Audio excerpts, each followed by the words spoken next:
పబ్లో drugs అడ్డాలని తేలిపోవడంతో వాటిపై focus పెంచింది excise శాఖ. నిబంధనలు అతిక్రమించిన ఎఫ్ క్లబ్ లైసెన్స్ సస్పెండ్ చేయడంతో పాటు మరిన్ని పబ్లకు స్ట్రాంగ్ గా వార్నింగ్ ఇచ్చింది. ఇంత జరుగుతున్నా నగరంలోని చాలా పబ్లు వ్యవహరిస్తున్నాయి. అర్ధరాత్రి దాటినా యూత్ తాగుతూ ఊగుతూనే ఉన్నారు, మత్తులో జోగుతూనే ఉన్నారు.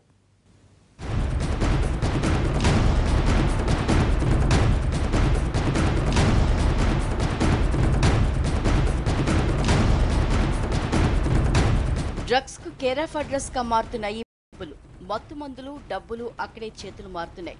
పబ్బులకు సంబంధించిన సీసీటీవీ ఫుటేజ్లు, ఇతర ప్రైవేట్ వీడియోల్ని ఎక్సైజ్ శాఖ తనిఖీలు చేసినప్పుడు సంచలన నిజాలు వెలుగు చూసినట్లు తెలుస్తోంది. జెహెచ్ఎంసీ, రంగారెడ్డి, మేడ్చల్ జిల్లాల పరిధిలో సుమారు 30 వరకు పబ్బులున్నాయి. వీటిలో 17 పబ్బులు డ్రగ్స్ సరఫరా కేంద్రాలుగా గుర్తించారు సిట్ అధికారులు. వాటిలో కొంతమంది నటులకు చెందిన పబ్బులు కూడా ఉన్నాయి. పబ్బులే ప్రధాన డ్రగ్స్ అడ్డాలను తేలడంతో వాటి భరతం పట్టాలని నిర్ణయించారు అధికారులు.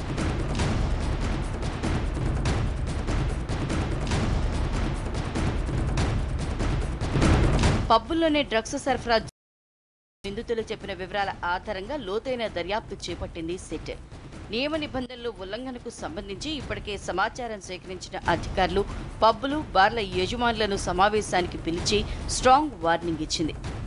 డ్రగ్స్ సరఫరా చేస్తే పరిణామాలు తీవ్రంగా ఉంటాయని నగరంలోని 17 పబ్బులు, బార్ల నిర్వాహకుల్ని హెచ్చరించి నిబంధనల్ని అతిక్రమించిన ఎఫ్ క్లబ్ లైసెన్స్ ని సస్పెండ్ చేసింది.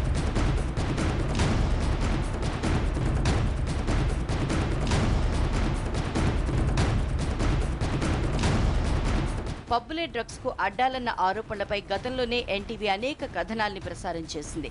దీంతో పబ్బుల్ని మూసివేశారు. తాజాగా సిట్ లిస్ట్ లో ఉన్న పబ్బులు, బార్ల యజమానులను ఆబ్కారీ కార్యాలయానికి పిలిపించి హెచ్చరించారు. వీటిలో Playboy, BNC, air, runs, stone works, over the moon, hot cup coffee, beats for minute, కిస్మత్తులు ఉన్నాయి. అసాంఘిక కార్యకలాపాలు నిరోధించేందుకే ఈ సమావేశం నిర్వహించినట్లు ఎన్ఫోర్స్మెంట్ డైరెక్టర్ అకున్ సబర్వాల్ తెలిపారు. ఇంత జరుగుతున్నా యూత్ లో మార్పు రావడం లేదు. అటు పబ్ యాజమాన్యాలు ఇష్టారాజ్యంగా వ్యవహరిస్తున్నాయి, నిబంధనలను తొంగలో తొక్కుతున్నాయి.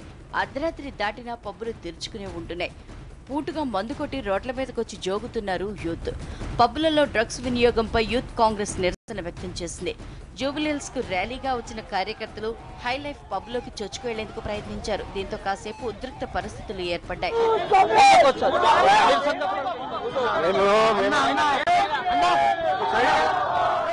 దీంతో ఆందోళనకారులను పోలీసులు అడ్డుకుని అరెస్ట్ చేశారు. ప్రస్తుతం సినీ ప్రముఖులు కూడా పబ్బుల గురించి కొంత సమాచారం ఇచ్చిన క్రమంలో అధికారులు వీటిపై నిరంతరం నిఘా పెట్టారు. తప్పనిసరిగా సీసీ కెమెరాలు ఏర్పాటు చేయాలని, పబ్బులకు వచ్చేవారి వివరాలు నమోదు చేసుకోవాలని సూచించారు.